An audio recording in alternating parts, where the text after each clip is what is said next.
Aujourd'hui, il y a une nouvelle réforme de l'assurance chômage qui rentre en vigueur. Oui, elle a été un peu cachée par la réforme des retraites, mais elle rentre en vigueur aujourd'hui et concrètement, ça veut dire que la durée d'indemnisation du chômage va être réduite de 25%. Le gouvernement justifie ça en disant que ça incitera davantage les chômeurs à aller trouver du travail et qu'on arrivera comme ça au plein emploi en 2027. Mais concrètement, pour un chômeur qui avait le droit à 12 mois de chômage, ça veut dire qu'il n'aura plus le droit qu'à 9 mois de chômage. Et un senior qui avait le droit à 36 mois de chômage n'aura plus le droit qu'à 27 mois. Mais pour vous parler de tout ça, il faut que je vous raconte une histoire. Bonjour et bienvenue dans cette nouvelle vidéo de Draw My Economy. Comme toujours, si vous n'êtes pas abonné, je vous suggère de le faire et de cliquer sur la cloche pour être prévenu lorsque je ressors une nouvelle vidéo. Aujourd'hui, je dois vous parler de Gérard. Gérard Mandufric, c'est un de mes copains qui est souvent au chômage. C'est vrai qu'il enchaîne les petits jobs, il a du mal à garder toujours un emploi. Ce matin, quand j'étais au café, j'ai croisé Gérard, qui m'a dit qu'il venait d'être licencié. Je lui ai demandé comment ça se faisait. Il m'a dit qu'en fait, son problème, c'était d'être de nature joyeuse, de tout le temps siffloter.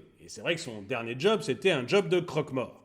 Quoi qu'il en soit, j'ai donc croisé Gérard et il a perdu son boulot. Et pour lui, ça va vraiment une grosse incidence parce que aujourd'hui, les droits au chômage ont été réduits de 25%. Et Gérard, qui avant aurait eu le droit à 12 mois, n'a plus le droit qu'à 9 mois de chômage. C'est un véritable problème. Alors, les syndicats étaient contre cette réforme. Mais enfin, tout le monde s'est aperçu qu'actuellement, le gouvernement a tendance à faire passer des lois et des réformes sans se soutien ni des syndicats, ni des parlementaires, ni de l'art. Donc, cette réforme, elle est passée avec comme objectif d'arriver au plein emploi en 2027. Alors, personnellement, je faisais remarquer que j'étais un peu inquiet parce que, le marché du travail, il risque de se dégrader dans les mois qui viennent. On voit bien que l'activité en France est en train de ralentir, que beaucoup d'entreprises sont en train de fermer ou de mettre leurs salariés au chômage partiel, comme par exemple William Sorin ou divers boulangers ou diverses entreprises qui n'arrivent plus à absorber les augmentations de prix de l'énergie ou de prix des matières premières. Donc, puisque ces entreprises ferment,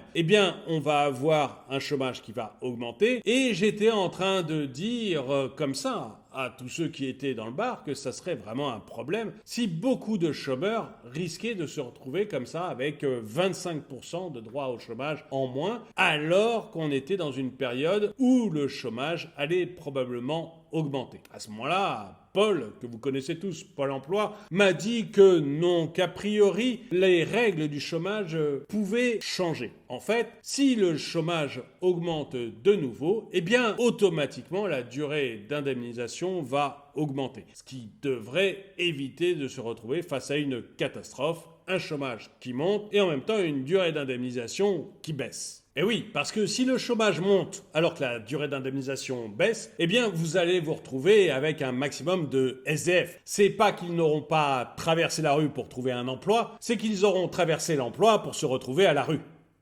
Bref, la solution me semblait un peu compliquée. Mais on ne s'arrêtera pas là avec le chômage. Le gouvernement a donné une mission aux partenaires sociaux. Il leur a écrit une lettre dans laquelle il leur demande de renégocier les conditions du chômage. En fait, le gouvernement veut reclarifier le rôle de chacun, le rôle de l'État et ses responsabilités, celui des partenaires sociaux et leurs responsabilités dans le chômage. Et il veut que ces partenaires sociaux renégocient un nouvel accord pour 2024. Bref, la réforme du chômage, elle risque de faire sérieusement mal aux chômeurs là actuellement et ça risque encore de se dégrader en 2024. Et j'espère vraiment que ça contribuera à aller vers le plein emploi. Et j'aimerais bien savoir ce que vous en pensez. Est-ce qu'effectivement, en réformant le chômage, en réduisant la période d'indemnité, vous pensez que l'on va inciter davantage les gens à retrouver un emploi, qu'on va davantage aller vers le plein emploi? Dites-le moi